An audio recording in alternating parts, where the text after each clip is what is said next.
I mean, it was one of those games that I thought our guys played good in the first half, and then we decided not to play JK in the second half, and came out in that first drive of the third quarter, right down the field, and then decided to go with our twos. And there was some sloppiness after that, but overall, I thought the guys played really well. Right behind him, Handy. Yeah, good. Can you talk about the extra dynamic Chris Olave brings to the offense lately? Yeah, I mean, he's really good at tracking the ball downfield. He's got good speed, and he can really track a ball well, and great depth perception and timing. Over to the far right, Doug. Oh, I'm sorry, Bill. Yeah, go ahead.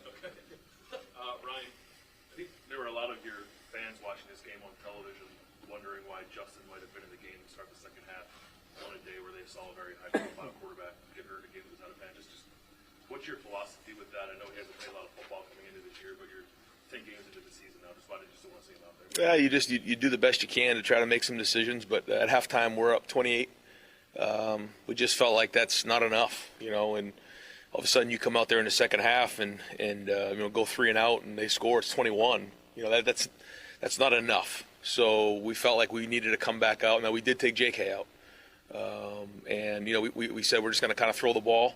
In that first drive, we knew we had the ball coming out of the second half. We were going to try to get it out of his hand quick, and we went down and scored, and it worked the way we thought it would. And then it goes to 42-7, and we thought that was enough. And then we pulled those guys and played the rest of them. It looked like you might have gotten his hand stepped on a run.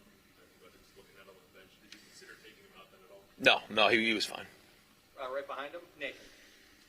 Talk about season about how this schedule kind of broken down into these chunks. I'm just curious how you see these next two games in front of you and their importance. Yeah, I mean, now all focus. The minute that game went to 0 is on Penn State and getting ready for this next run. And we got to do everything we can to prepare for this game, and it starts right now. And we talked about that, and really talked very little about this game. Talked right about preparation and what this means for this week. And so we'll get home tonight, get some rest, and then get back in there tomorrow, have a meeting, and get right to Penn State.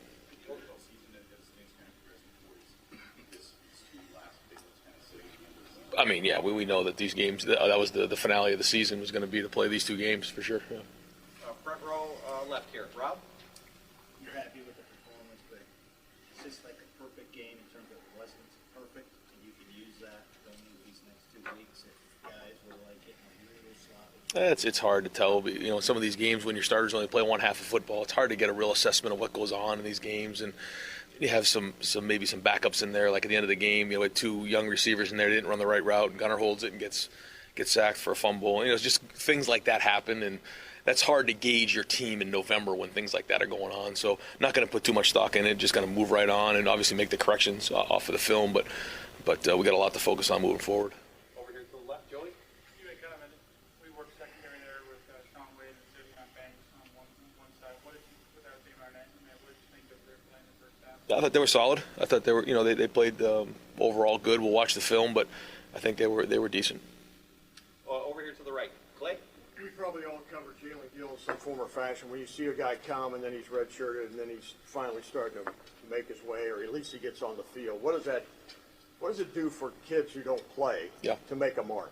Yeah, I mean, I thought Jalen's had one of his better weeks of practice this week, and then lo and behold, he makes a big run, and so there you go. I mean, that's typically how it works, and it's one of those things where as a player, the more opportunities you have, the more you have a chance to make a play and make a name for yourself, and so you got to take those opportunities, especially in games like this. And how rare is it to be in a season like this where those guys get so many reps? I mean, this is I don't know if it's happened ever before, but I can't imagine there's been more second and third string guys who have gotten reps like this during a season.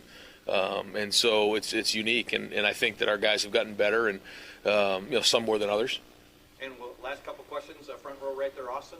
Right, when you talk about some of the sloppiness that you saw tonight, you've watched Rutgers all year, you're a coach.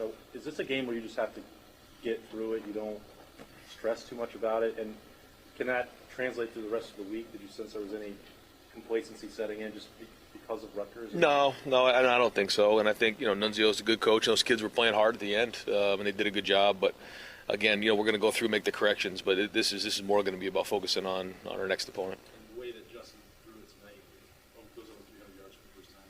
How have you seen him progress in the last couple of weeks?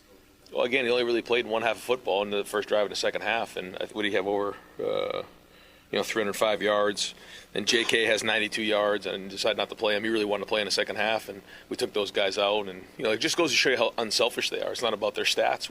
If you look at, you double those stats right there, maybe you could throw up over 500 or 600 yards, and, if he's playing in those games and he's playing for 4 quarters, they're saying, he's right there for the leader of the Heisman. But because of the situation we're in, he's not getting those kind of reps. J.K., the same thing, 92 yards on 17 carries, he only plays in the first half.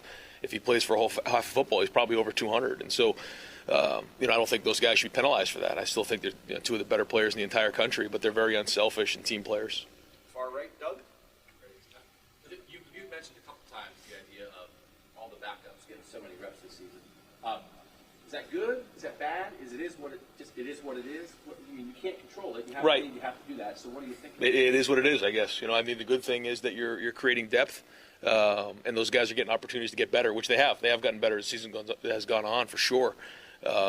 It's just, I guess, like you said, it is what it is, and we're going to deal with it. And it's a good problem to have, for sure. But our team has gotten stronger because of it. And Chase back now. What will that do for you guys? I think they'll be fired up to have him back. I know Chase is fired up to get back, and not that our defense needs any more motivation for this week, but it'll be great to have him back. We have one follow-up. Bill, go ahead. Ryan, I'm just curious if you saw this in the first half. There were 2 instances where there were stuff after the whistle. Your guys kind of popped up, and maybe it looked like they were going to go back, and then Haskell grabbed Tyreek and Sean grabbed Cam Brown. Just what did you see in those moments? Yeah, awesome. I told Tyreek I was really proud of him there, and same thing with Cam. He was right there, and we had some long talks about that after last week with a couple of those things, and we talked about it. And those guys, it's not easy to do in the moment, but it's all about creating habits. And if you do it where in practice you walk away from a situation, then you'll do the same thing in a game. And I thought that was really well done by those guys. Great, Coach. Thank you very Yep. much. Both Thanks, of us. guys.